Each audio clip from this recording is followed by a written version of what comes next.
Good morning dear student. आज की class में हम लोग सॉल्व करेंगे मैथमेटिक्स के मोस्ट इंपॉर्टेंट टॉप 25 क्वेश्चन को। डियर स्टूडेंट, ये टॉप 25 क्वेश्चन ऐसे क्वेश्चन मैं आपको सॉल्व करवाता हूं जो आपके पॉलिटेक्निक अथवा आईईआरटी एंट्रेंस एग्जाम में बार-बार पूछे गए क्वेश्चन है। डियर स्टूडेंट, आप किसी भी प्रीवियस ईयर पेपर सेट को उठा लीजिए, प्रत्येक प्रीवियस ईयर पेपर सेट में आपको ऐसे ही क्वेश्चंस का लेवल देखने को मिलेगा। तो डियर स्टूडेंट, यदि आप अच्छी तरीके से 10 से 15 class most important top 25 question का ले लेते हैं तो हमें नहीं लगता डियर स्टूडेंट कि आपके एग्जाम में कहीं से भी एग्जामिनर क्वेश्चन पूछ ले, आप 100% एक्यूरेसी के साथ सॉल्व कर सकते हैं। क्योंकि डियर स्टूडेंट, प्रत्येक क्वेश्चन का सॉल्यूशन मैं आपको बिल्कुल कॉन्सेप्चुअल कराता हूं, जिससे आपको प्रत्येक क्वेश्चन के कॉन्सेप्ट अच्छी तरीके से समझ में आ सके। एक बात और डियर स्टूडेंट, आपके पॉलिटेक्निक एंट्रेंस एग्जाम में बचे दिनों की जो संख्या है वो कह सकते हैं आपके पास 20 से 25 दिन है। तो लास्ट के 20 से 25 दिन में आपको प्रैक्टिस करने की ज्यादा जरूरत है, क्योंकि प्रैक्टिस के द्वारा डियर स्टूडेंट आपके सभी चैप्टर का रिवीजन भी होता रहेगा और आपको प्रैक्टिस के दौरान यह भी पता चलेगा कि किस चैप्टर में हमको क्वेश्चन को सॉल्व करने में प्रॉब्लम आ रही है। तो लास्ट के 25 डेज अच्छी तरीके से प्रैक्टिस जरूर कीजिएगा, जिससे आपको एग्जाम में किसी भी चैप्टर के क्वेश्चन को सॉल्व करने में प्रॉब्लम ना हो। और डियर स्टूडेंट, एक बात मैं और आपको बता दूं, यदि आप पॉलिटेक्निक अथवा आईईआरटी एंट्रेंस एग्जाम की बिल्कुल फ्री कंप्लीट तैयारी करना चाहते हैं यूट्यूब पर, तो हमारे चैनल ओडी स्टडी पॉइंट के माध्यम से जुड़ सकते हैं। डियर स्टूडेंट, हमारे चैनल के माध्यम से पॉलिटेक्निक अथवा आईईआरटी एंट्रेंस एग्जाम की बिल्कुल फ्री कंप्लीट तैयारी करवाई जा रही है। तो डियर स्टूडेंट, जो भी स्टूडेंट नए हैं, अभी तक हमारे चैनल ओडी स्टडी पॉइंट को सब्सक्राइब नहीं किए, सब्सक्राइब जरूर कर लें, क्योंकि हमारे चैनल के माध्यम से डियर स्टूडेंट आपको पॉलिटेक्निक अथवा आईईआरटी एंट्रेंस एग्जाम की कंप्लीट तैयारी करवाई जाएगी यूट्यूब पर बिल्कुल फ्री। तो डियर स्टूडेंट, जो भी स्टूडेंट नए हैं, चैनल को सब्सक्राइब जरूर कर लीजिएगा और बेल आइकन को प्रेस जरूर कर लीजिएगा, जिससे हमारी लेटेस्ट आने वाली वीडियो आपको मिलती रहे सबसे पहले। तो डियर स्टूडेंट, स्टार्ट करते हैं आज की क्लास। प्रत्येक क्वेश्चन आपके लिए इंपॉर्टेंट है, क्योंकि प्रत्येक क्वेश्चन में आपको बेसिक कॉन्सेप्ट के साथ साथ ट्रिक को भी सीखने को मिलेगा कि किसी भी क्वेश्चन को मैं कैसे 10 से 15 सेकंड के अंदर सॉल्व कर सकते हैं।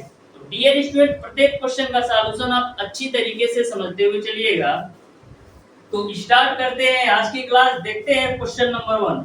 तो क्वेश्चन नंबर 1 है डियर स्टूडेंट, एक आयत का क्षेत्रफल 75 वर्ग इकाई है, जिसकी लंबाई चौड़ाई के दोगुने से 5 अधिक है, तो आयत का परिमाप क्या है ये आपको बताना है। तो बिल्कुल सिंपल सा क्वेश्चन है, पहले आप क्वेश्चन को ध्यान से समझिएगा।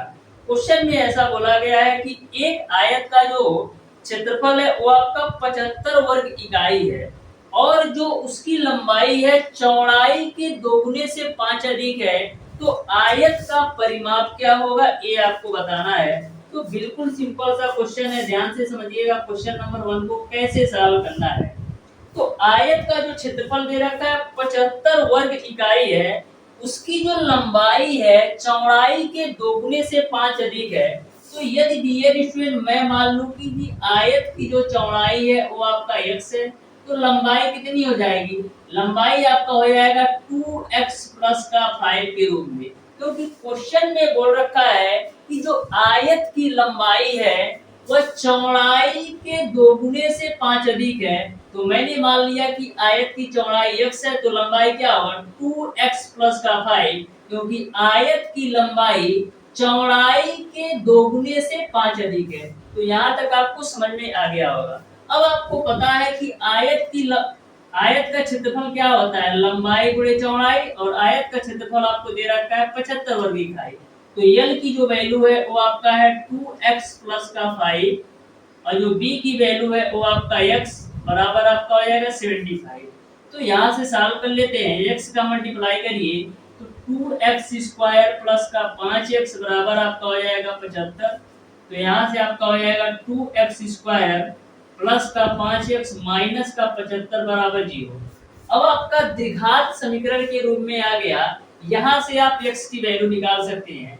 तो 75 गुणे 2 करोगे तो 150 होगा, 75 गुणे 2 करोगे तो 150 होगा। 150 का ऐसे फैक्टर करना है कि 5 आए। तो 150 को हम क्या लिख सकते हैं 15 गुणे 10 के रूप में। तो 15 गुणे 10 करोगे 150 होगा। अब 15 में से 10 घटाओगे तो 5 भी आ जाएगा। तो यहाँ से आपका हो जाएगा 2x स्क्वायर प्लस का 15x माइनस का 10x माइनस का 75 बराबर 0। इन दोनों में आपका केवल x कॉमन है तो x कॉमन ले लो, तो मिलेगा आपको x प्लस का 15 के रूप में माइनस का, इन दोनों में आपका क्या कॉमन है, इन दोनों में आपका 5 कॉमन है, तो मिल जाएगा आपका 2x माइनस का 15 के रूप में बराबर 0।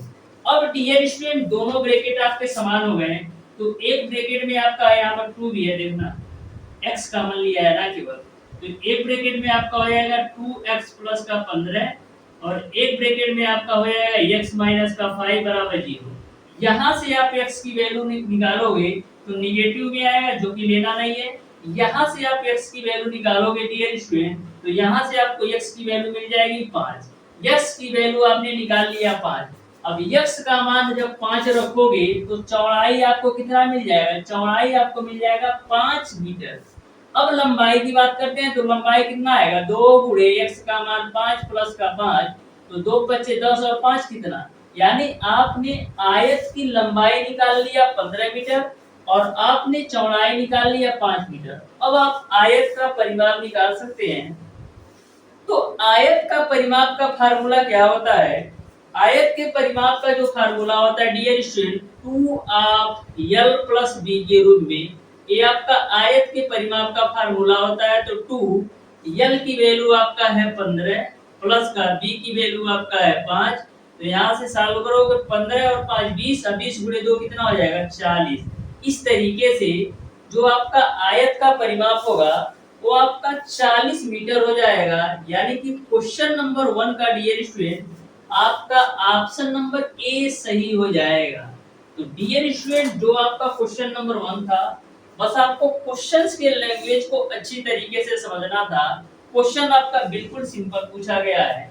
अब देखिएगा डियर स्टूडेंट क्वेश्चन नंबर 2, तो क्वेश्चन नंबर 2 को भी आप ध्यान से समझिएगा, बिल्कुल आसान सा क्वेश्चन है क्वेश्चन नंबर 2 भी।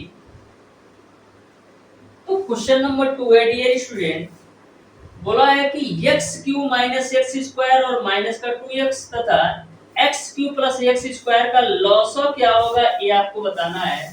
तो बिल्कुल सिंपल सा क्वेश्चन है, आप ध्यान से समझिएगा।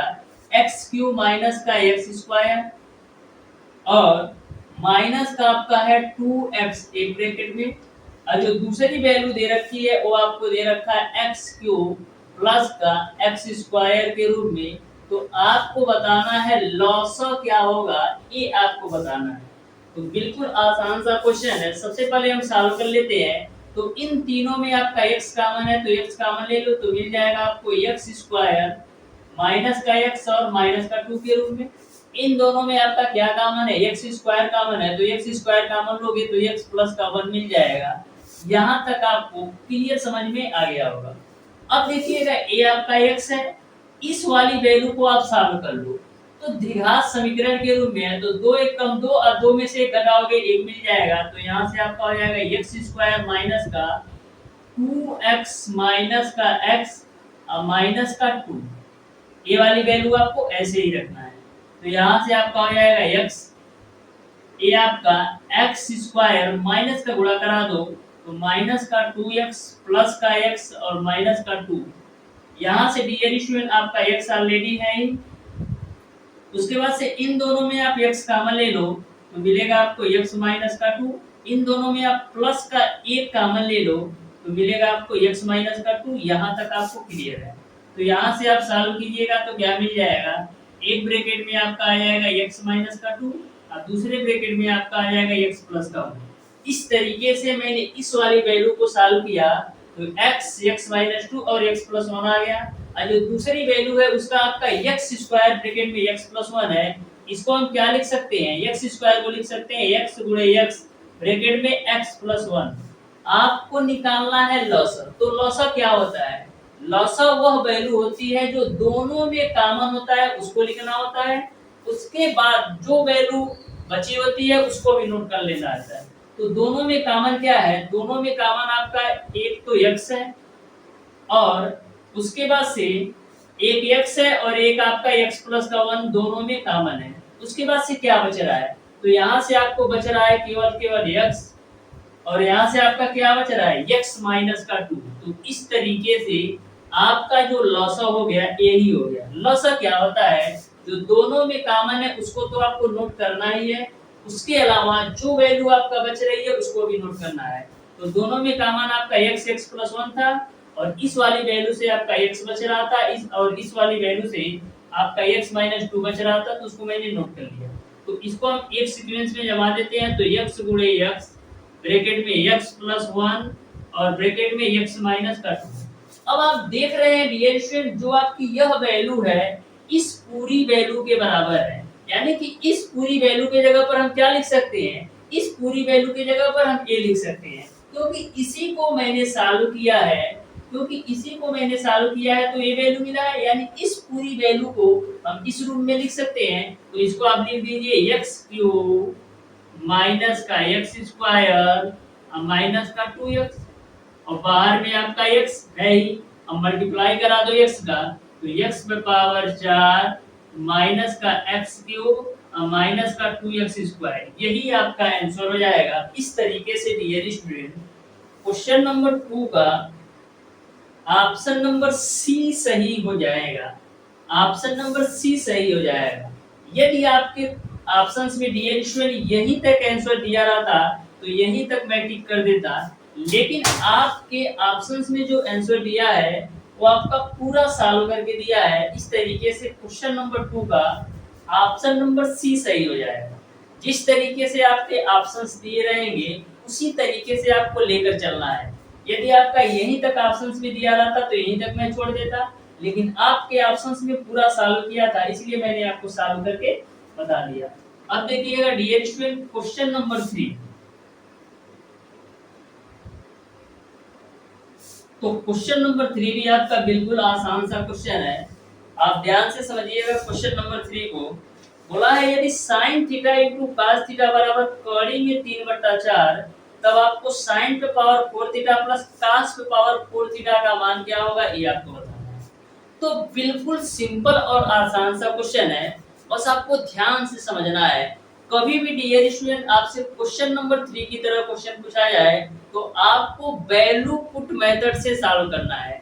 जो हमारी पिछली क्लास देख रखा होगा टॉप 25 क्वेश्चंस का, वो क्वेश्चन नंबर 3 को मैक्सिमम 5 सेकंड के अंदर सॉल्व कर सकता है। तो ध्यान से समझिएगा क्वेश्चन नंबर 3 को बिल्कुल आसान भाषा में कैसे सॉल्व करेंगे। आपको दे रखा है कि sin थीटा इनटू का cos थीटा की जो वैल्यू है वो आपका है 3/4। आपको बताना है कि sin पे पावर 4 थीटा और प्लस का cos पे पावर 4 थीटा का मान क्या होगा, ये आपको बताना है। तो बिल्कुल आसान सा क्वेश्चन है, आप ध्यान से समझिएगा। देखिएगा यहाँ पर आपको सोचना ये है कि थीटा की कौन सी वैल्यू रखूं कि हमारा राइट साइड में कड़ी में 3/4 आ जाए। थीटा की वैल्यू कौन सा रखे कि राइट साइड में आपका कड़ी में 3/4 आ जाए। तो यदि डियर स्टूडेंट हम थीटा की वैल्यू 60 डिग्री ले लेते हैं, यदि हम थीटा की वैल्यू 60 डिग्री ले लेते हैं तो हमारा राइट साइड में कड़ी में 3/4 आ जाएगा। तो जहां जहां थीटा है वहां 60 डिग्री रख दो, तो हो जाएगा आपका sin 60 डिग्री इनटू का cos 60 डिग्री। अब देखना sin 60 का मान आपका होता है कड़ी में 3/2 गुणे cos 60 का मान आपका होता है 1/2। इसको आप हल करोगे तो कड़ी में 3/4 हो जाएगा। यानी कि यदि मैं थीटा की वैल्यू 60 रख दूं तो sin theta into cos theta का मान कड़ी में 3/4 के बराबर आ जा रहा है। तो अब आपका क्वेश्चन सिंपल हो गया। तो थीटा के जगह पर आप 60 डिग्री रख दीजिए, तो यहाँ पर आपको हो जाएगा sin पे पावर 4 60 डिग्री प्लस का cos पे पावर 4 60 डिग्री, बस हल कर दीजिए। तो sin 60 का मान कितना होता है, sin 60 का मान आपका होता है कड़ी में 3/2, पावर में 4 है तो 4 लगा दो, प्लस का cos 60 का मान 1/2, पावर में 4 है तो 4 लगा दो। अब देखिए कड़ी में 3/2 पे पावर 4 का मान कितना होगा, ये आपका होगा 9/16 प्लस का 1/2 का पावर 4 का मान 1/16 होगा, तो 9/16 और 1/16 जोड़ो कितना होगा, 10/16 होगा।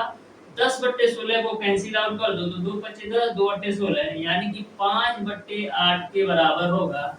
इस तरीके से क्वेश्चन नंबर 3 का डियर स्टूडेंट आपका ऑप्शन नंबर बी सही हो जाएगा।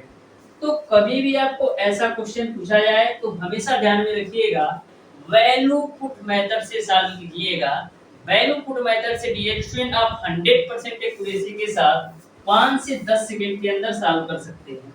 अब देखिएगा डियर स्टूडेंट क्वेश्चन नंबर 4।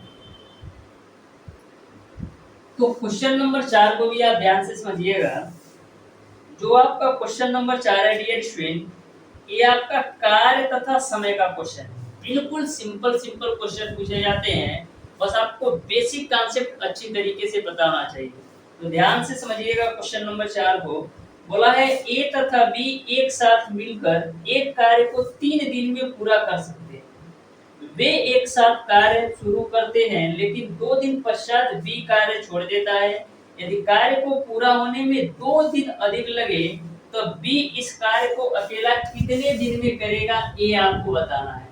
तो बिल्कुल आसान सा क्वेश्चन है, आप ध्यान से समझिएगा कैसे सॉल्व करना है। क्वेश्चन नंबर 4 देखिएगा, बोला है ए और बी एक साथ मिलकर किसी काम को 3 दिन में करते हैं। यानी ए और बी जो है मिलकर के किसी कार्य को 3 दिन में करते हैं। फिर आगे बोला गया है वे एक साथ कार्य शुरू करते हैं लेकिन 2 दिन पश्चात बी कार्य छोड़ देता है। यानी कि 2 दिनों तक तो ए और बी ने साथ में काम किया, क्योंकि 2 दिन पश्चात बी जो है कार्य छोड़ देता है। यानी कि 2 दिनों तक तो दोनों ने साथ में काम किया है। यानी कि ए और बी मिलकर के 2 दिनों तक तो साथ में काम किया है। फिर क्या करता है, बी कार्य छोड़ देता है। अब आपका बचे काम को कौन करेगा, ए काम करेगा।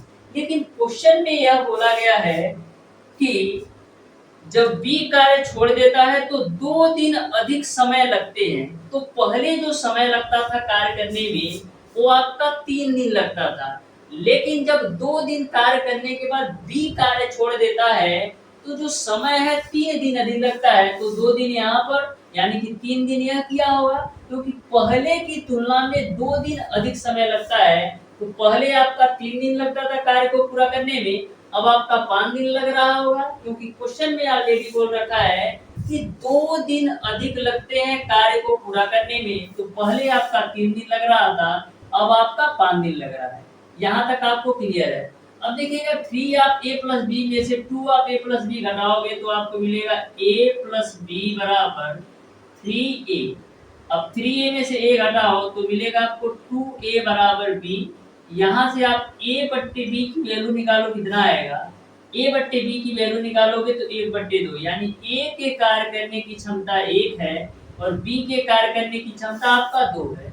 अब टोटल वर्क निकाल लो, तो a का मान यहाँ पर है 1 प्लस का b का मान है यहाँ पर 2 इनटू का आपका है 3, यानी कि जो टोटल काम है वो आपका है 9। टोटल काम आपने निकाल लिया 9। इस 9 काम को किसके द्वारा किया जा रहा है, इस 9 काम को बी के द्वारा यदि किया जाए तो अकेले भी इस काम को कितने दिन में करेगा। तो बी की क्षमता कितनी है, बी की क्षमता आपका 2 की रेट से है। यानी 9 काम को 2 की रेट से करेगा तो 4 सही 1/2 दिन में यह पूरे काम को कर जाएगा। इस तरीके से क्वेश्चन नंबर 4 का जो सही आंसर होना चाहिए वो आपका 4 सही 1/2 यानी कि 4.5 दिन होना चाहिए। यही आपका बिल्कुल राइट आंसर है। आपके क्वेश्चन नंबर 4 में जो ऑप्शन दिए हैं वो सारे ऑप्शन गलत हैं, तो ध्यान में रखिएगा। इस तरीके से कभी भी आपको क्वेश्चन पूछा जाए तो ध्यान से पहले क्वेश्चन को पढ़िएगा, उसके बाद से क्वेश्चन को सॉल्व कीजिएगा तो थोड़ा सा भी गलती नहीं होगा। करते क्या है डियर स्टूडेंट, बहुत स्टूडेंट जल्दी जल्दी पढ़ने में गलत कर देते हैं। यहाँ पर क्वेश्चन के लैंग्वेज को समझना सबसे जरूरी है। यदि आप क्वेश्चन के लैंग्वेज को अच्छी तरीके से समझते हैं तो किसी भी क्वेश्चन को सॉल्व करने में 5 से 10 सेकंड से ज्यादा नहीं लगना है। अब देखिएगा डियर स्टूडेंट क्वेश्चन नंबर 5। तो क्वेश्चन नंबर 5 को आप ध्यान से समझिएगा। बोला है ए तथा बी कार्य के एक हिस्से के 10 घंटे में कर सकते हैं तथा बी तथा सी इसे 15 घंटे में कर सकते हैं, जबकि ए तथा सी 12 घंटे में कर सकते हैं, तो बी अकेला कार्य को कितने दिन में करेगा ये आपको बताना है। तो ध्यान से समझिएगा, ये भी आपका टाइम और वर्क का क्वेश्चन है, बिल्कुल सिंपल सा क्वेश्चन है, ध्यान से समझिएगा। ए और बी कार्य के एक हिस्से को 10 घंटे, यानी कि ए और बी मिलकर के कार्य के एक हिस्से को 10 घंटे में पूरा करते हैं, और बी और सी जो है उसी काम को 15 घंटे में पूरा करते हैं, और सी और ए मिलकर के उसी काम को 12 घंटे में पूरा करते हैं। तो आपको यह बताना है कि बी अकेले इस कार्य को कितने दिनों में करेगा। तो सबसे पहले हम टोटल वर्क निकाल लेते हैं। तो टोटल वर्क कैसे निकालते हैं? 10, 15 और 12 का एलसीएम निकालो। तो 10, 15 और 12 का एलसीएम 60 आएगा। 10 से भाग दोगे 60 में तो 6 आएगा। अब 15 से भाग दोगे 60 में तो 4 आएगा। अब 12 से भाग दोगे 60 में तो 5 आएगा। यानी कि ए और बी की क्षमता 6 आ गई, बी और सी की क्षमता 4 आ गई, और सी और ए की क्षमता 5 आ गई। जिस भी स्टूडेंट को यदि बेसिक से नहीं पढ़ा है कार्य तथा समय को, तो जरूर पढ़ लीजिएगा। मैंने बिल्कुल शानदार तरीके से प्रत्येक चैप्टर का सॉल्यूशन करवाया है, तो वहां से आप एक बार जरूर पढ़ लीजिएगा, जिसको भी थोड़ा सा भी कंफ्यूजन। तो यहाँ तक आपको सारी बातें समझ में आ गई होगी।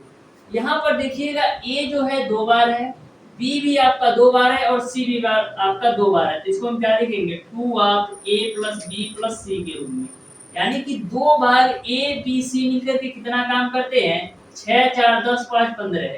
यानी कि 2 भाग ए बी सी मिलकर के टोटल 15 काम करते हैं। तो ए बी सी कितना काम करेंगे?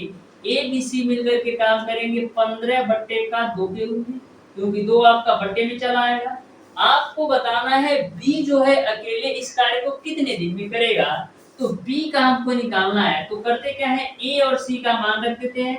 तो ए और सी की क्षमता कितना है? 5। तो यहाँ पर हो जाएगा 5 प्लस का बी बराबर 5/2, सॉरी 15/2। तो यहाँ से बी की वैल्यू निकालोगे तो हो जाएगा आपका 15/2 माइनस का 5। तो बी की वैल्यू कितनी आ जाएगी? एलसीएम लेके सॉल्व करो तो 5 दूना 10। तो 15 में से 10 जाएगा, कितना होगा? 5/2। यानी बी की जो क्षमता है वो आपका 5/2 है। तो टोटल काम आपका है 60। इस 60 काम को बी जो है 5/2 की रेट से करेगा। तो 5/2 की रेट से करा लेते हैं, तो 2 आपका ऊपर जाएगा। तो 60 दूना 120/5 होगा, 5 से काट दो तो 24 दिन आ जाएगा, 24 घंटा आ जाएगा। यानी कि बी जो है यदि अकेले इस कार्य को करना चाहे तो 24 घंटे में पूरा कर सकता है। इस तरीके से क्वेश्चन नंबर 5 का dear student option number D सही हो जाएगा। प्रत्येक क्वेश्चन का सॉल्यूशन डियर स्टूडेंट मैं आपको बिल्कुल कॉन्सेप्चुअल कराने वाला हूं। बस आप 2 से 3 क्लास अच्छी तरीके से देखिए, तो सारी आपको मैथ के क्वेश्चन बिल्कुल आपके सिंपल हो जाएंगे। सिंपल तरीके से आप किसी भी क्वेश्चन को सॉल्व कर सकते हैं। बस आप 2 से 3 क्लास अच्छी तरीके से देखिए, आपको सारे चैप्टर के कॉन्सेप्ट अच्छी तरीके से क्लियर हो जाएंगे। देखिएगा डियर स्टूडेंट क्वेश्चन नंबर 6। तो क्वेश्चन नंबर 6 है आपका, रवि एक निश्चित दूरी को कार द्वारा 5 किलोमीटर प्रति घंटे तथा वापसी में उसी दूरी को 2 किलोमीटर प्रति घंटे की गति से तय करता है, तब पूरी यात्रा में औसत चाल क्या है? तो ध्यान से जब क्वेश्चन को पढ़िएगा, तो बोला है निश्चित दूरी को कार द्वारा 5 किलोमीटर प्रति घंटे से, फिर बोला है वापसी में उसी दूरी को, यानी कि दूरी जो है समान है, जो दूरी वो जाता है उसी दूरी को वापस में तय भी करता है। यानी कि जब दूरी समान हो तो औसत चाल का फार्मूला क्या होता है? जब दूरी समान हो तो औसत चाल का फार्मूला होता है 2xy बट्टे का x प्लस y के रूप में। जब दूरियां समान हो तो वहां पर औसत चाल का फार्मूला जो होता है, एवरेज स्पीड का जो फार्मूला होता है डियर स्टूडेंट, वो आपका होता है 2xy बट्टे का x प्लस y के रूप में। एवरेज स्पीड का फार्मूला यह कब अप्लाई होता है? जब दूरियां समान हो। जो आपका x होता है पहली चाल होता है, जो आपका y होता है दूसरी चाल होता है। तो 2 पहली चाल उसकी है 5 और दूसरी चाल है उसका 2 बट्टे का 5 प्लस का 2, बस आपका कितना होगा 20/7। इसको हम क्या लिख सकते हैं? इसको हम लिख सकते हैं डियर स्टूडेंट, इसको हम लिख सकते हैं 2 सही 6/7। इस तरीके से जो औसत चाल होगा वो आपका 2 सही 6/7 किलोमीटर प्रति घंटा होगा। यानी कि क्वेश्चन नंबर 6 का dear student, sorry, question number 6 का डियर स्टूडेंट आपका ऑप्शन नंबर बी सही हो जाएगा। तो ध्यान में रखिएगा, यदि दूरी समान हो तो औसत चाल का जो फार्मूला होता है वो आपका 2xy बट्टे का x प्लस y होता है। अब देखिएगा डियर स्टूडेंट क्वेश्चन नंबर 7। तो क्वेश्चन नंबर 7 है आपको क्वेश्चन नंबर 7 जो है घातांक एवं कौड़ी से पूछा गया है। तो ध्यान से समझिएगा, क्वेश्चन नंबर 7 को दे रखा है आपका 16 पे पावर 2x प्लस का 3 बराबर दे रखा है आपको 64 पे पावर x प्लस का 3 के रूप में।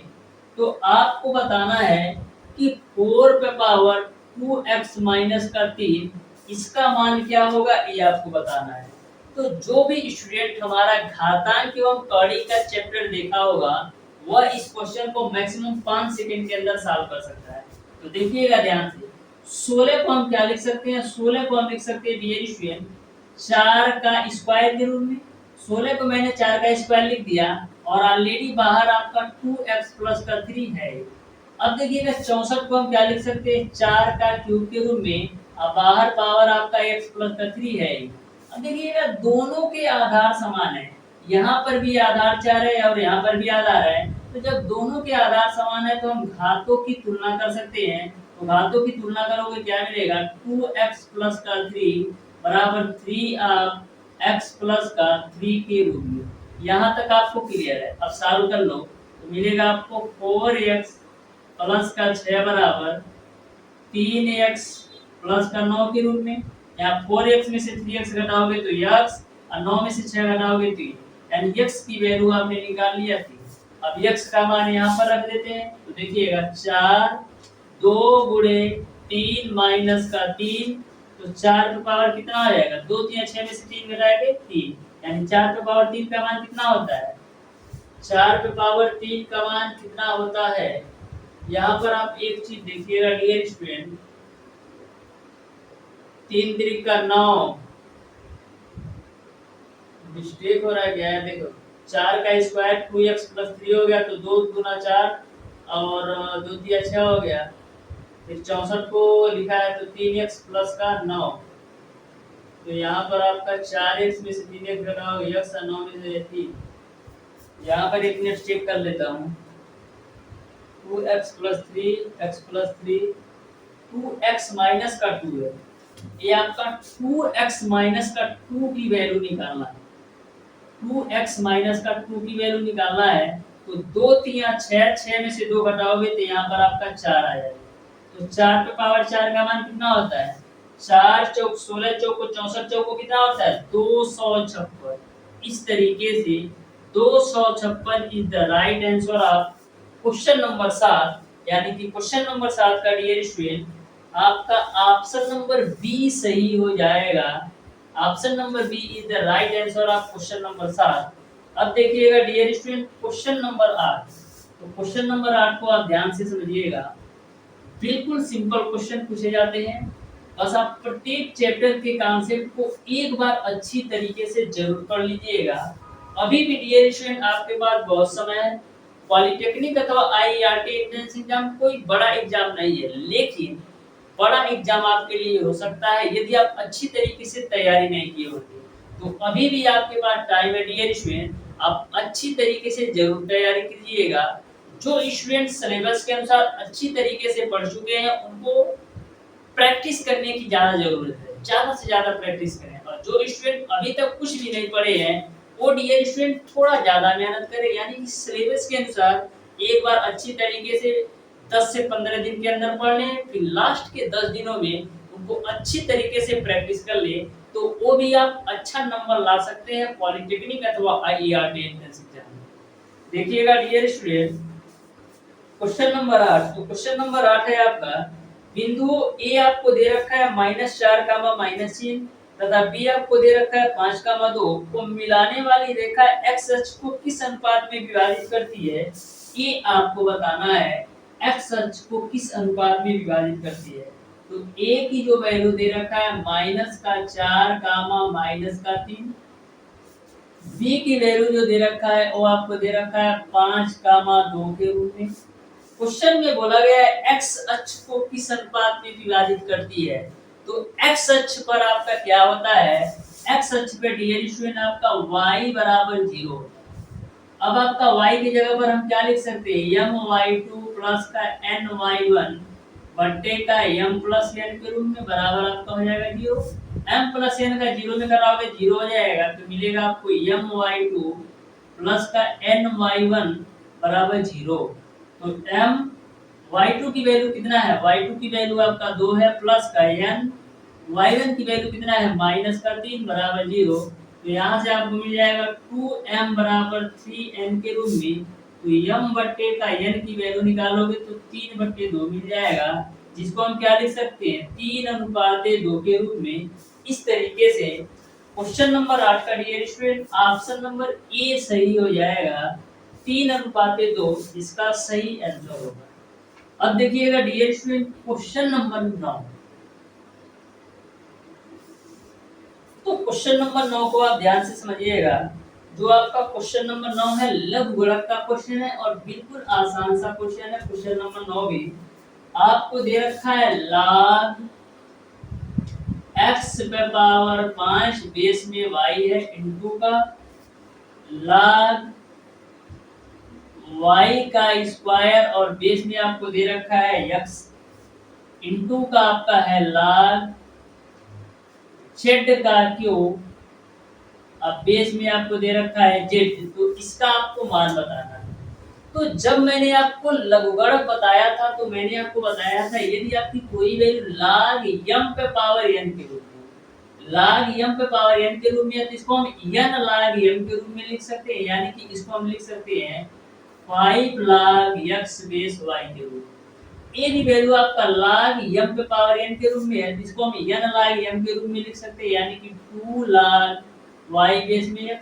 ये भी आपका log m पे पावर n के रूप में है, जिसको n log m के रूप में लिख सकते हैं, यानी कि ये आपका हो जाएगा। अब देखिएगा आगे वाली वैल्यू आपका मल्टीप्लाई हो जाएगा, यानी 5 गुना 10 या 30 हो जाएगा, और बचेगा क्या आपका, आपको मिल जाएगा log x बेस में y इनटू का log y बेस में x इनटू, यहाँ पर आप देखिएगा आधार और घातांक दोनों के बराबर है, यानी कि बेस और आधार दोनों बराबर हैं। तो log z बेस z, यानी कि बेस वाली वैल्यू और log वाली वैल्यू समान है, तो उसको हम 1 लिख सकते हैं, क्योंकि आपको पता है डियर स्टूडेंट कि log a बेस a का मान 1 होता है। तो जब भी log वाली वैल्यू बेस वाली वैल्यू समान होती है तो उसका मान 1 होता है। तो 1 का मल्टीप्लाई करोगे कोई डिफरेंस नहीं पड़ेगा। तो ये आपका 30 है ही। log x बेस y को हम क्या लिख सकते हैं, हम लिख सकते हैं log x बट्टे का log y के रूप में इनटू का log y बेस x को हम क्या लिख सकते हैं, हम लिख सकते हैं dh में log y बट्टे का log x के रूप में, log x से log x, log y से log y। तो फाइनली आपको आंसर मिल जाएगा 30। इस तरीके से क्वेश्चन नंबर 9 का डियर स्टूडेंट आपका ऑप्शन नंबर सी सही हो जाएगा। तो क्वेश्चन नंबर 10 डियर स्टूडेंट आपके सामने है, ध्यान से क्वेश्चन नंबर 10 को पढ़िए और बताइए इस क्वेश्चन का कौन सा ऑप्शन सही होगा। क्वेश्चन नंबर 10 आपका माध्य माध्यिका और बहुलक से है।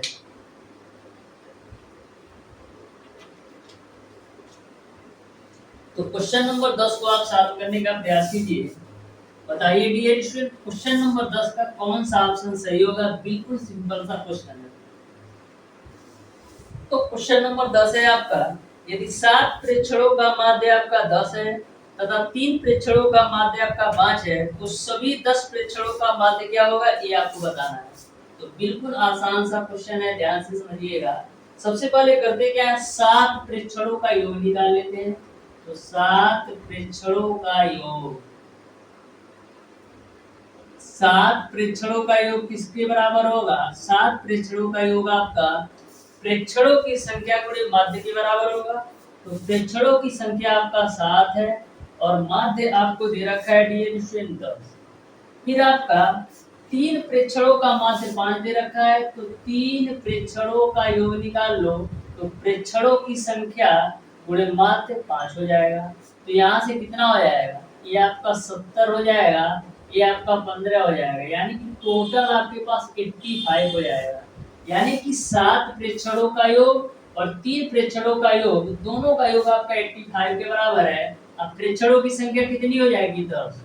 तो इस तरीके से 10 प्रेक्षणों का योग आपका किसके बराबर है, 10 प्रेक्षणों का योग आपके 85 के बराबर है।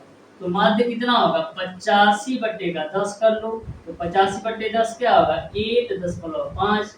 इस तरीके से क्वेश्चन नंबर 10 का ऑप्शन नंबर सी सही हो जाएगा। सभी 10 प्रेक्षणों का माध्य आपका 8.5 होगा। अब देखिएगा डियर स्टूडेंट, क्वेश्चन नंबर 11, तो ध्यान से समझिएगा क्वेश्चन नंबर 11 को कैसे सॉल्व करना है। तो क्वेश्चन नंबर 11 भी बिल्कुल आसान सा क्वेश्चन है। जो आपका क्वेश्चन नंबर 11 है और क्वेश्चन नंबर 12 है, वो आपका साधारण एवं चक्रवृद्धि ब्याज से है।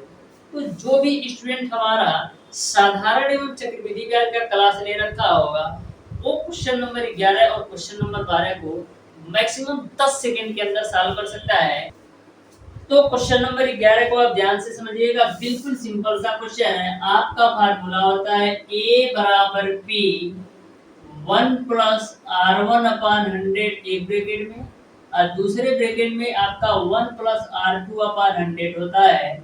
यह फार्मूला कब अप्लाई होता है, जब ब्याज की दर पहले वर्ष R1% हो और दूसरे वर्ष आपका R2% हो।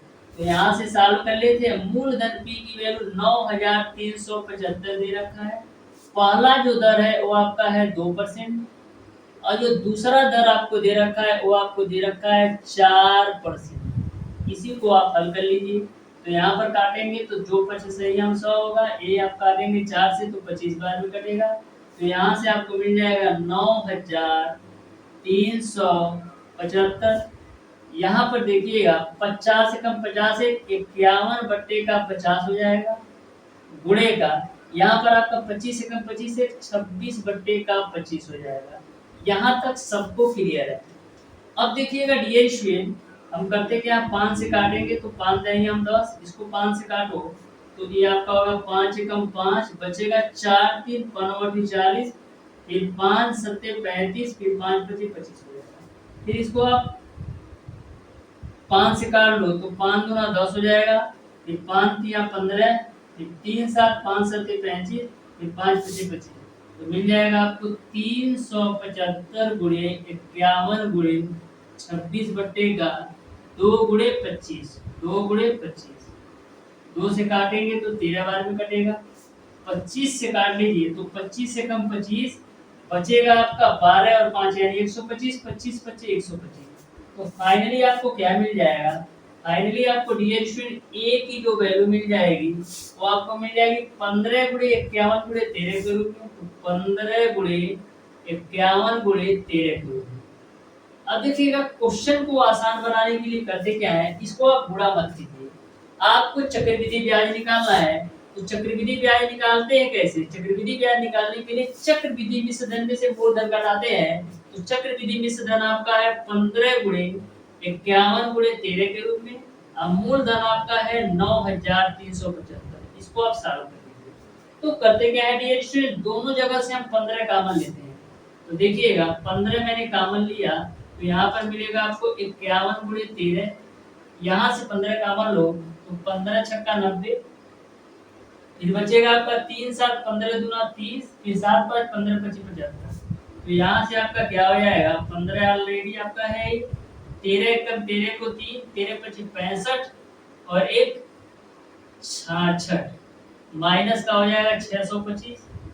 तो 663 में से 625 घटाओ, 663 में से 625 घटाओ तो 13 में से 5 जाएगा 8, फिर इसके बाद से 5 में से 2 जाएगा, कितना बचेगा, 5 में से 2 जाएगा 3, तो 15 गुणे 38 कितना होगा, 15 गुणे 38 आपका होगा 15/120, फिर 15 तिया 45, 2 47 10 57, यानी कि जो चक्रवृद्धि ब्याज होगा 570 रुपया होगा। इस तरीके से क्वेश्चन नंबर 11 का ऑप्शन नंबर ए सही हो जाएगा। तो बिल्कुल आसान भाषा में मैंने आपको समझाया है।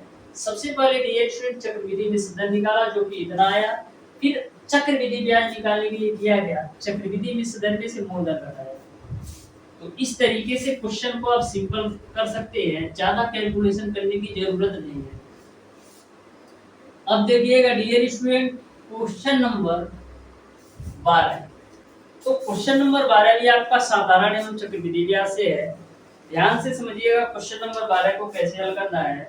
बोला है 2 वर्ष के लिए निश्चित राशि पर साधारण ब्याज रुपया 120 और चक्रवृद्धि ब्याज रुपया 129 है, तब ब्याज की दर क्या है ये आपको बताना। तो बिल्कुल सिंपल सा कॉन्सेप्ट है, इसको मैंने ऑलरेडी बता रखा है।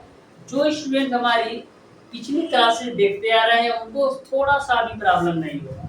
तो देखिएगा यहाँ पर आपका 2 वर्ष का साधारण ब्याज दे रखा है 120 रुपया और 2 वर्ष का चक्रवृद्धि ब्याज दे रखा है 129 रुपया। तो ध्यान से समझिएगा, बिल्कुल सिंपल भाषा में मैं आपको समझाने वाला हूँ। तो देखिएगा ये आपका पहला साल है, ये आपका दूसरा साल है। यहाँ पर मैं लिख लेता हूँ साधारण ब्याज, यहाँ पर मैं लिख लेता हूँ चक्रवृद्धि ब्याज। तो देखिएगा मैंने आपको बताया था, जब बेसिक कॉन्सेप्ट बताया था साधारण एवं चक्रवृद्धि ब्याज का, तो मैंने आपको बताया था कि जो आपके साधारण ब्याज होते हैं वो प्रत्येक वर्ष समान होते हैं। यानी यदि पहले वर्ष का साधारण ब्याज 50 रुपया है तो दूसरे वर्ष का भी साधारण ब्याज 50 रुपया होगा और तीसरे वर्ष का भी 50 रुपया होगा, क्योंकि जो साधारण ब्याज होता है प्रत्येक वर्ष समान होता है। तो 2 वर्ष का साधारण ब्याज 120 रुपया है तो पहले वर्ष का भी साधारण ब्याज 60 रुपया होगा और दूसरे वर्ष का साधारण ब्याज 60 रुपया होगा। मैंने आपको यह भी बताया था कि पहले वर्ष के लिए चाहे आपका साधारण ब्याज हो या आपका चक्रवृद्धि ब्याज हो, दोनों ब्याज समान होते हैं। पहले वर्ष के लिए साधारण ब्याज और चक्रवृद्धि ब्याज समान होता है, यानी कि पहले वर्ष का चक्रवृद्धि ब्याज भी 60 रुपया होगा। अब देखिएगा 2 वर्ष का चक्रवृद्धि ब्याज आपका 129 रुपया है, तो पहले वर्ष का चक्रवृद्धि ब्याज यदि 60 होगा तो दूसरे वर्ष का चक्रवृद्धि ब्याज कितना होगा 69 रुपये, क्योंकि 2 वर्ष का 129 है तो पहले वर्ष का आपका 60 आ गया तो दूसरे वर्ष का 69 हो गया।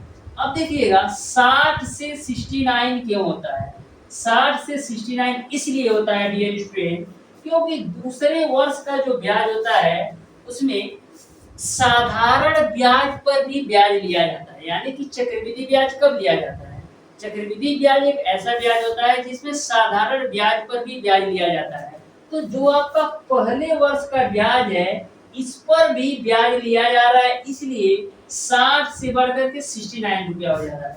तो 9 रुपया का ब्याज मिल रहा है किस पर? 60 रुपये पर। अब परसेंटेज में चेंज करने के लिए 100 से गुणा करो। वाह, यही आपका सिंपल सा कॉन्सेप्ट है कि जो आपका चक्रवृद्धि ब्याज होता है वो साधारण ब्याज पर भी ब्याज की गणना की जाती है। तो जो आपका पहले वर्ष का ब्याज है 60 रुपया, इस पर भी ब्याज लगा होगा। तो पहले वर्ष का ब्याज आपका 60 रुपया है, इस पर भी ब्याज लगा होगा, इसलिए 69 रुपया होगा। तो 9 रुपये का इंक्रीमेंट हो रहा है किस पर? 60 रुपीज पर। परसेंटेज में चेंज करने के लिए 100 से गुणा, 0 से 0 काट दो तो 90 बट्टे का 6 आएगा। तो 90 बट्टे का 6 कितना होगा? 15% के बराबर होगा। इस तरीके से जो ब्याज की दर होगा वो आपका 15% हो जाएगा। यानी कि क्वेश्चन नंबर 12 का ऑप्शन नंबर बी सही हो जाएगा। अब देखिएगा डियर स्टूडेंट क्वेश्चन नंबर 13, तो ध्यान से समझिएगा। यदि किसी भी स्टूडेंट को किसी भी चैप्टर में कोई भी डाउट हो तो जरूर देख लीजिएगा डियर स्टूडेंट। मैंने सारे चैप्टर को बिल्कुल शानदार तरीके से कवर करवाया है। तो क्वेश्चन नंबर 13 को आप समझिएगा, सिंप्लीफिकेशन का क्वेश्चन है। दे रखा है 42 गुणे 229, 42 गुणे 229 भागा आपको दे रखा है 9261 पे पावर 9261 पे पावर 1/3। इस क्वेश्चन को डियर स्टूडेंट जिस भी स्टूडेंट को वर्गमूल एवं घनमूल कम से कम 1 से 25 तक याद होगा वह इस क्वेश्चन को मैक्सिमम 5 से 10 सेकंड के अंदर सॉल्व कर सकता है। जब आपको डियर स्टूडेंट वर्गमूल एवं घनमूल पता होगा 1 से 25 तक, तो इस क्वेश्चन को सॉल्व करने में 5 सेकंड से ज्यादा नहीं लगना है। कैसे? देखो, ये आपका 42 गुणे 229 है ही भागा जो आपका 9261 है डियर स्टूडेंट, ये आपका 21 का क्यूब है। जो आपका 9261 है ये आपका 21 का क्यूब है।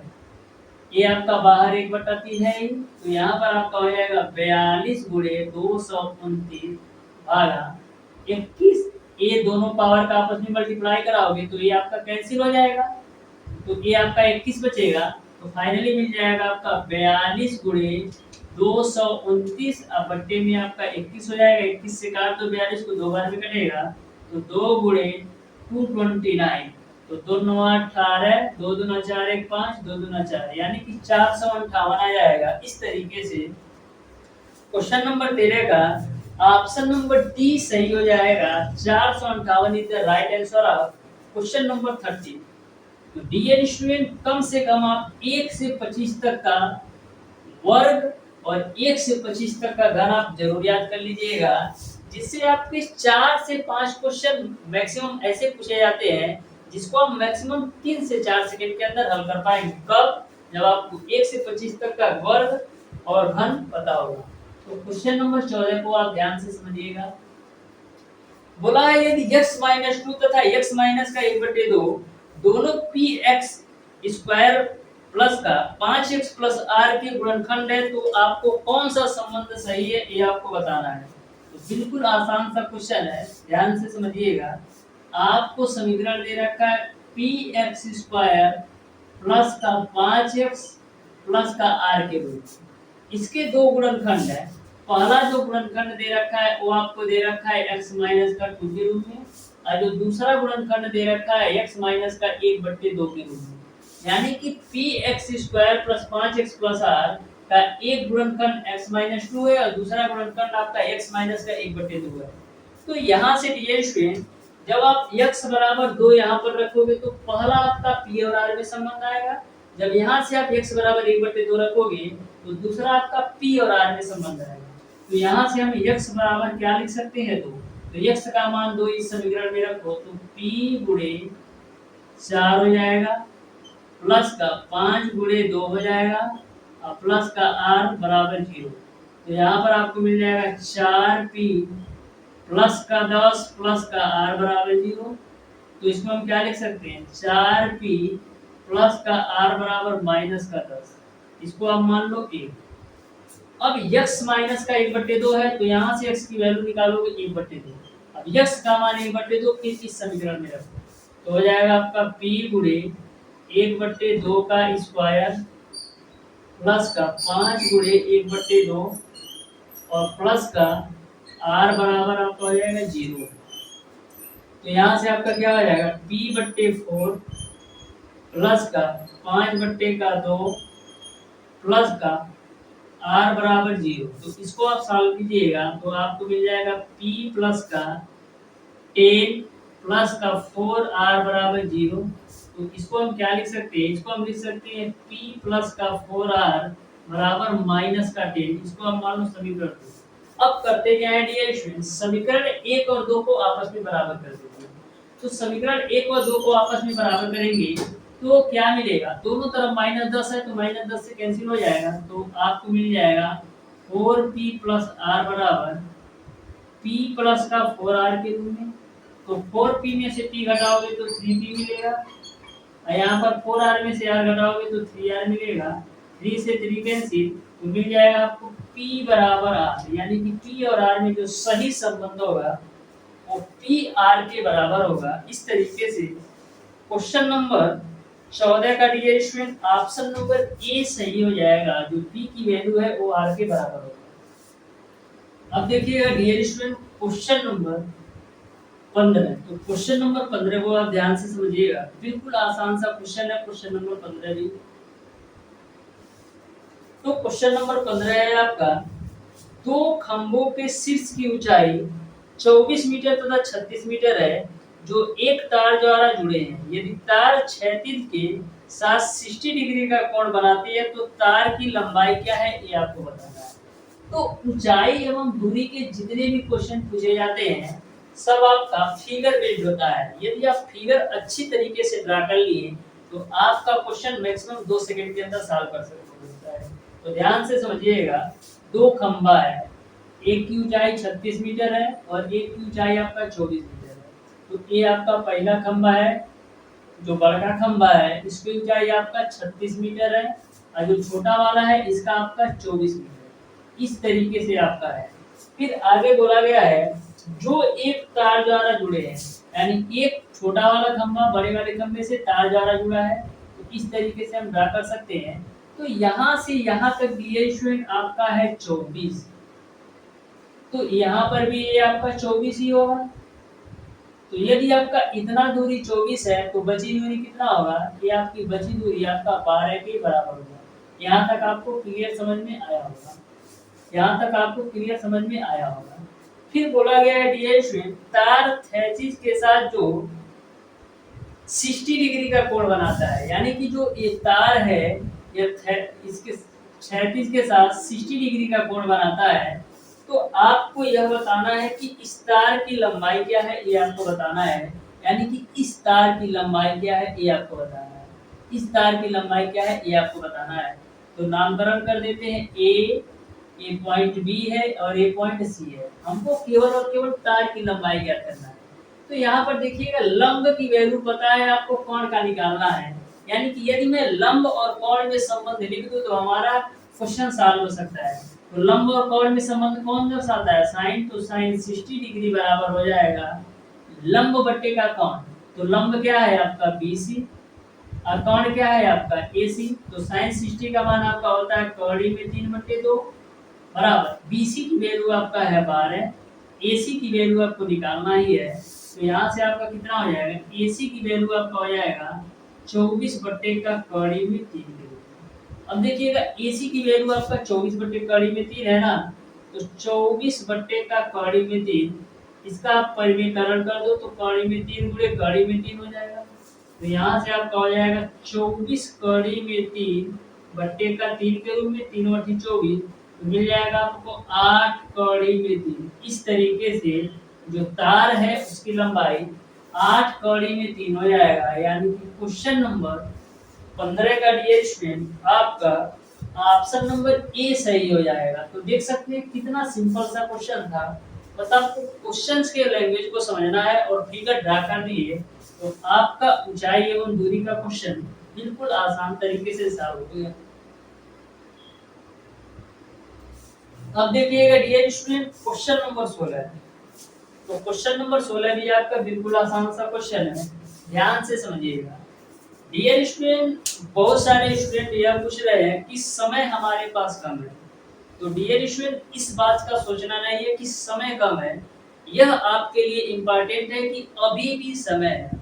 अभी भी आपके पास डियर स्टूडेंट बहुत समय है। यदि आप अच्छी तरीके से 20 से 25 दिन डेडिकेशन के साथ 10 से 12 घंटा पढ़ लेते हैं तो भी आप टॉप 10 गवर्नमेंट पॉलिटेक्निक कॉलेज या IERT कॉलेज में किसी भी ब्रांच से एडमिशन ले सकते हैं। तो डियर स्टूडेंट अभी भी आपके पास टाइम है। सबसे इम्पोर्टेंट बात यह है, तो यदि आप लास्ट के बचे दिनों को अच्छी तरीके से यूटिलाइज करते हैं तो आप 100% गारंटी के साथ जो चाहे वो कर सकते हैं। लेकिन लास्ट के 25 डेज आपको अच्छी तरीके से तैयारी जरूर करना है। तो देखिएगा डियर स्टूडेंट क्वेश्चन नंबर 16। तो क्वेश्चन नंबर 16 आपके सामने है। ध्यान से क्वेश्चन नंबर 16 को आप सॉल्व करने का प्रयास कीजिए। बिल्कुल सिंपल सा क्वेश्चन है जो कि आपका करनी से क्वेश्चन है।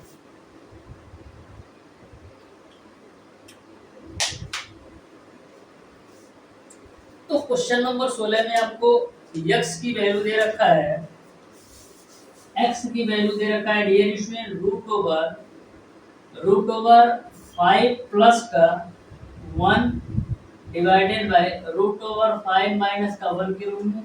तो आपको बताना है कि x स्क्वायर माइनस का x माइनस का 1 इसकी वैल्यू किसके बराबर होगी, ये आपको बताना है। तो ध्यान से समझिएगा कैसे सॉल्व करना है क्वेश्चन नंबर 16।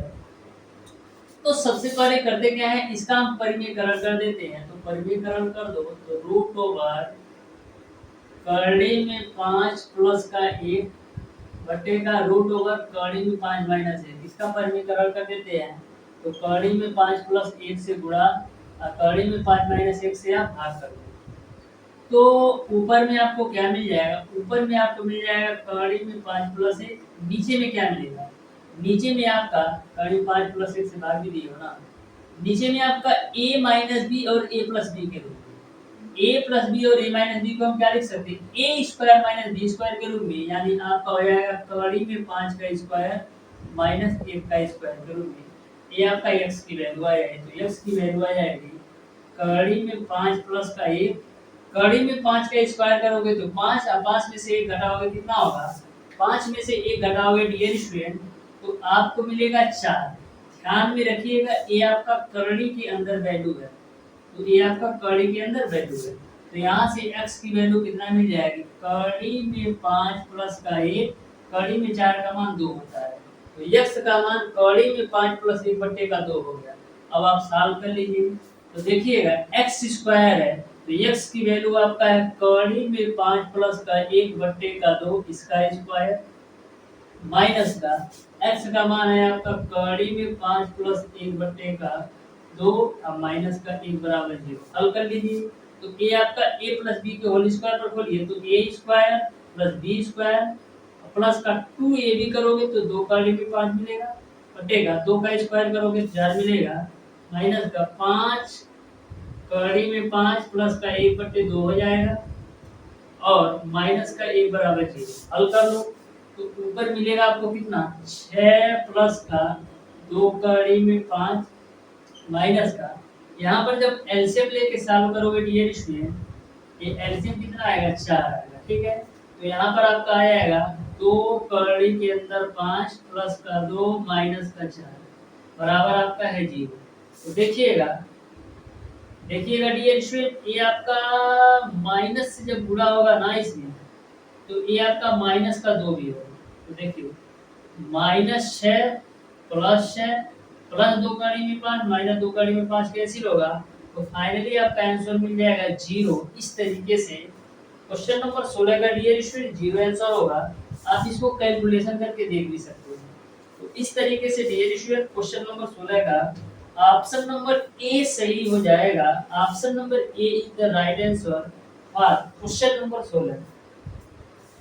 अब देखिएगा डियर स्टूडेंट क्वेश्चन नंबर 17, तो ध्यान से समझिएगा क्वेश्चन नंबर 17 को भी बिल्कुल आसान सा क्वेश्चन, जो आपका क्वेश्चन नंबर 17 है ये आपका बिल्कुल सिंपल सा क्वेश्चन है, आप ध्यान से समझिएगा, बस आपको बेसिक कॉन्सेप्ट अच्छी तरीके से पता होना चाहिए। तो क्वेश्चन नंबर 17 आपका ऐसा है कि 1.76 किलोमीटर की दूरी तय करने के लिए एक इंजन का पहिया 350 बार अपनी दूरी पर घूमता है, तो पहिए का व्यास क्या है ये आपको बताना। यानी कि 1.76 किलोमीटर दूरी को तय करने के लिए इंजन के पहिए को 350 चक्कर घूमना पड़ता है, तो पहिए का व्यास क्या है ये आपको बताना है। तो सबसे पहले एक चक्कर में चली गई दूरी निकालते हैं। तो एक चक्कर में चली गई दूरी कैसे निकालोगे, तो एक चक्कर में जो चली गई दूरी होगा वह कुल दूरी बटे चक्करों की संख्या के बराबर होगा। तो एक चक्कर में जो चली गई दूरी होगी वो किसके बराबर होगा, एक चक्कर में चली गई जो दूरी होगा वो आपका एक चक्कर में जो चली गई दूरी होगा वह कुल दूरी बटे चक्करों की संख्या के बराबर होगा। तो कुल दूरी आपका है 1.76 किलोमीटर बटे चक्करों की संख्या आपका है 350। तो इस तरीके से यदि मैं कुल दूरी में चक्करों की संख्या से भाग दूं तो हमको पता चलेगा कि एक चक्कर में कितनी दूरी तय कर रहा है। तो 1.76 किलोमीटर को मीटर में चेंज करो तो 1.76 1 किलोमीटर में 1000 मीटर हो गया, बट्टे का आपका हो जाएगा 350। तो देखो 1000 से गुणा करोगे तो 1760 हो जाएगा, बट्टे का आपका हो जाएगा 350, 0 से 0 कैंसिल आउट। तो यहाँ पर एक चक्कर में जो चली गई दूरी आ गई वो आपका कितना आ गया, वो आपका आ गया 176 बट्टे पे।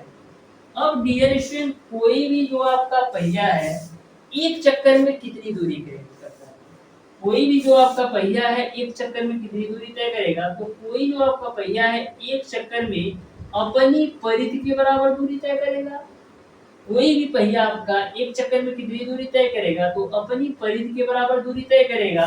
तो पहिए की परिधि किसके बराबर होती है, 2 पाई आर के बराबर, बराबर आपका हो जाएगा 176 बट्टे का 35। तो देखिएगा 2 आपका है ही, पाई का मान 22/7 रख दो, आर हो जाएगा बराबर आपका हो जाएगा 176 बट्टे का 35। 5 से 7 से काट दो तो 7 × 35, फिर यहाँ पर 11 से काटो, 11 दूना 22, 11 एकम 11, 11 छक्का 66, फिर 4 चौको आपका हो जाएगा 16, यानी आर की जो वैल्यू आ जाएगी वो आपका 4/5 मीटर। आर की जो वैल्यू आ गई वो आपका 4/5 मीटर। लेकिन चारों ऑप्शंस को आप देखो तो सारे ऑप्शंस आपका सेंटीमीटर में है, तो आर की वैल्यू को हम सेंटीमीटर में कन्वर्ट कर लेते हैं। तो आर का जो मान है वो आपका 4/5 मीटर है, तो मीटर को सेंटीमीटर में चेंज करने के लिए 100 से गुणा कर दो, तो आर की जो वैल्यू आ जाएगी वो आपका 400/5 आ जाएगा। लेकिन आपको निकालना है व्यास, तो व्यास क्या होता है? त्रिज्या का दोगुना होता है। तो व्यास क्या होता है? त्रिज्या का दोगुना होता है। तो व्यास निकाल लो, तो त्रिज्या का दोगुना कर देता हूँ, गुणे आपका हो जाएगा 2। तो व्यास निकालने के लिए मैंने त्रिज्या का दोगुना कर दिया। अब 5 से काट लो तो 5/40 हो जाएगा। तो जो व्यास आएगा वो कितना आएगा? 160 सेंटीमीटर हो जाएगा। इस तरीके से जो पहिए का व्यास होगा वो आपका 160 सेंटीमीटर होगा। ध्यान में रखिएगा, जिस रूप में आपके ऑप्शन दिए हैं उसी रूप में आपको क्वेश्चन को सॉल्व करके लाना है। जैसे क्वेश्चन नंबर 17 में जो आपके ऑप्शन दिए हैं सेंटीमीटर में दिया था, तो मैंने क्या किया, मीटर को सेंटीमीटर में चेंज करके सॉल्व किया, जिससे हमारा क्वेश्चन सही हुआ। और क्वेश्चन नंबर 17 का डियर स्टूडेंट आपका ऑप्शन नंबर डी सही हो जाएगा। अब देखिएगा डियर स्टूडेंट क्वेश्चन नंबर 18 को तो ध्यान से समझिएगा। क्वेश्चन नंबर 18 में डियर स्टूडेंट बहुत सारे स्टूडेंट गलत करते हैं। जैसे क्वेश्चन नंबर 18 में यह पूछा है कि यदि गोले की त्रिज्या में 24% की कमी होती तो सतह क्षेत्रफल में प्रतिशत कमी कितना होता है? तो सतह क्षेत्रफल और गोले के आयतन, यानी कि गोले के सतह क्षेत्रफल और गोले के आयतन में अंतर है। जो आपका गोले का सतह क्षेत्रफल होता है वो आपका 4πr² होता है, लेकिन जो गोला का आयतन होता है वो आपका 4/3πr³ होता है। तो दोनों में अंतर जरूर ध्यान में रखिएगा। गोले का सतह का क्षेत्रफल 4πr² होता है और गोले के आयतन जो होता है वो आपका 4/3πr³ होता है। तो ध्यान में रखिएगा। बोला है त्रिज्या 24% कम कर दी जाती है, तो मैं मान लेता हूँ कि जो गोले की त्रिज्या है वो आपका पहले आपका 100 था। जब 24% की कमी करोगे डियर स्टूडेंट तो गोले की त्रिज्या कितना हो जाएगा? 100 माइनस का 24 हो जाएगा। 100 माइनस का 24 यानी कितना हो जाएगा? 76 हो जाएगा। तो यहाँ तक आपको क्लियर समझ में आ गया होगा कि गोले की त्रिज्या को मैंने माना कि पहले आपका 100 था, जब 24% की कमी किया तो 76 हो गया। तो यहाँ पर आप सबसे पहले आधार का क्षेत्रफल निकाल लो, सॉरी सतह का क्षेत्रफल निकाल लो। तो यहाँ पर आप जब सतह का क्षेत्रफल निकालोगे तो 4πr1 का स्क्वायर होगा। तो 4πr1 की वैल्यू आपका 100 का स्क्वायर हो जाएगा। और यहाँ पर इसको मान लो a1 है, जब उसकी त्रिज्या को घटाया तो क्षेत्रफल में मान लेता हूँ a2 आएगा। तो यहाँ पर आपका क्षेत्रफल क्या होगा? 4πr2 का स्क्वायर। तो 4πr2 की वैल्यू कितना है? 76 का होल स्क्वायर। तो यहाँ पर जो a1 की वैल्यू है वो आपका 4π×100 का स्क्वायर है, और जो यहाँ पर आपका a2 की वैल्यू है 4π का 76 का स्क्वायर है। अब देख लेते हैं क्षेत्रफल में कितने की कमी आ रही है। तो यहाँ पर जो आपका क्षेत्रफल है 4π×70 का स्क्वायर है, और यहाँ पर आपका है 4π का 76 का स्क्वायर है। तो 4π से 4π कैंसिल, 100 के स्क्वायर को हम लिख सकते हैं 100 × 100 के रूप में, 76 के स्क्वायर को लिख सकते हैं 76 × 76 के रूप में। 4 से काट दो, 4 25 में 100, 4 से काट दो 19 चौक 76, 4 से काट दो 4 25 में 100, 4 से काटो 19 चौक 76। तो यहाँ पर आपका कितना होगा? 25 × 25 625 होगा। यहाँ पर कितना होगा? 361। यानी कि पहले जो क्षेत्रफल था वो आपका 625 था, जब त्रिज्या में 24% की कमी किया तो 361 आया। तो कितने की क्षेत्रफल में कमी आ रही है? तो घटा लो, 5 में से 1 जाएगा 4, और उसके बाद से 12 में से 6 जाएगा 6, उसके बाद से 5 में से 3 जाएगा 2। किस पर? यह जो 264 की कमी आ रही है किस पर आ रही है? 625 पर। अब परसेंटेज में चेंज करने के लिए 100 से गुणा कर लो। तो 25 25 है यहाँ में 625। अब 25 चौक का आपका हो जाएगा 100। अब 25 से इसको भी काटो तो आपका कितना होगा? 25 एकम 25, फिर बचेगा आपका 1 4 कटेगा नहीं तो 0 उतरेगा, फिर पॉइंट लगेगा। फिर 25 चौक को 100 तो 10.4 को 4 से गुणा कराओ तो 4 चौक 16 और 4 एम 40 एक 41 यानी 41.6। 41.6 को हम क्या कर सकते हैं 42 के आसपास, यानी कि जो क्षेत्रफल में कमी आएगी वो आपका 42% के राउंड आएगा। इस तरीके से क्वेश्चन नंबर 18 का ऑप्शन नंबर सी सही हो जाएगा। इसको आप एक बार सही से सॉल्व कीजिएगा तो 42 पॉइंट समथिंग आएगा। अब देखिएगा डियर स्टूडेंट क्वेश्चन नंबर 19, और क्वेश्चन नंबर 19 को आप ध्यान से समझिएगा।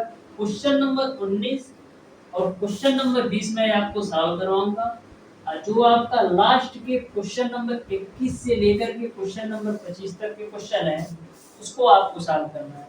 तो देखिएगा क्वेश्चन नंबर 19 को, बिल्कुल सिंपल सा क्वेश्चन है। दे रखा है a बराबर 1 2 5, 1 2 5 a बराबर है, और b बराबर आपको दे रखा है 3 4 5 9, 3 4 5 9। ठीक, तो आपको बताना है कि a एरिया ऑफ b का मान क्या होगा, ये आपको बताना है। तो जो आपका a एरिया ऑफ b का मान होता है ये आपका a यूनियन b माइनस का a इंटरसेक्शन b के बराबर होता है। तो a यूनियन b का मतलब क्या होता है, दोनों संख्या को आपस में जोड़ दिया जाए, लेकिन ध्यान में रखिएगा किसी भी नंबर का रिपीटेशन नहीं होना चाहिए। तो a यूनियन b में हम दोनों सेट को आपस में जोड़ते हैं, लेकिन किसी भी नंबर को रिपीट नहीं करना है। तो आपका क्या हो जाएगा 1 2 3 4 5 हो जाएगा और 9, ये आपका a यूनियन b हो जाएगा, माइनस का a इंटरसेक्शन b में क्या होता है, a इंटरसेक्शन b में ये होता है कि जो दोनों समुच्चय में कॉमन है उसको लेना पड़ता है। तो a समुच्चय a और समुच्चय b में कॉमन क्या है, केवल और केवल 5। तो इसमें से आप घटा दो तो देखिएगा घटाएंगे क्या होगा, तो 5 से आपका 5 कैंसिल आउट हो जाएगा, तो मिलेगा आपको 1 2 3 4 9 के रूप में। इस तरीके से a एरिया ऑफ b का जो मान होगा इस तरीके से समुच्चय में आएगा 1 2 3 4 9, यानी कि क्वेश्चन नंबर 19 का ऑप्शन नंबर, क्वेश्चन नंबर 19 का डियर स्टूडेंट यही आपका आंसर होगा। देख लीजिएगा कौन सा ऑप्शन सही होगा। क्वेश्चन नंबर 20 को मैं हिंट देता हूं, आप देखिए इस क्वेश्चन को सॉल्व कर पाते हैं कि नहीं। देखिए क्वेश्चन नंबर 20 में आपको बोला है कि cos x प्लस का cos स्क्वायर x की वैल्यू आपका 1 है, तो sin पे पावर 12x प्लस 3 sin पे पावर 10x प्लस 3 sin पे पावर 8x प्लस sin पे पावर 6x माइनस 1 का मान क्या होगा ये आपको बताना है। तो देखिएगा जो आपका दे रखा है cos x बराबर, जो आपका दे रखा है cos x प्लस का cos स्क्वायर x बराबर 1, इसको हम क्या लिख सकते हैं, इसको हम लिख सकते हैं cos x बराबर 1 माइनस का cos स्क्वायर x के रूप में।